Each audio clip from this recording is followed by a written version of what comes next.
আসসালামু আলাইকুম গাইস, তোমরা সকলে কেমন আছো? আশা করি তোমরা সকলে খুবই ভালো আছো। আলহামদুলিল্লাহ, আমি তোমাদের খুবই ভালো আছি। তো আজকে একটা অন্যরকম কাজ করতে যাচ্ছি, তো ভাবলাম তোমাদের সাথে সেটা শেয়ার করব। তো বোনের বাসায় আসলাম, তো আজকে বোনের নারকেল কুড়িয়ে দিব, তো ভাবলাম তো গাইস অবশেষে নারকেল পোড়ানো কমপ্লিট। তো শেষ একটা নারকেল পুরো পোড়ালাম। তো এই যে গাইস তোমরা দেখতেই পেলে এই যে নারকেল, তো এগুলো সবগুলো আমি করিলাম, কোরানো শেষ। বোনের বাচ্চা বেড়াতে আসছি, বোনের পাও ভেঙে গেছে। তো বোনের পাও ভেঙে যাওয়ার কারণে বোনে নারকেল কোরাতে পারেনি এমনিতেও।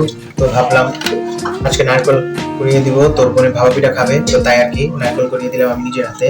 তো ভাবলাম তোমাদের সাথে সেই মুহূর্তে একটু শেয়ার করি।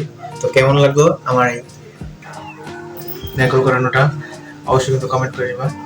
তো আজকে ভালো থাকবে, বাই।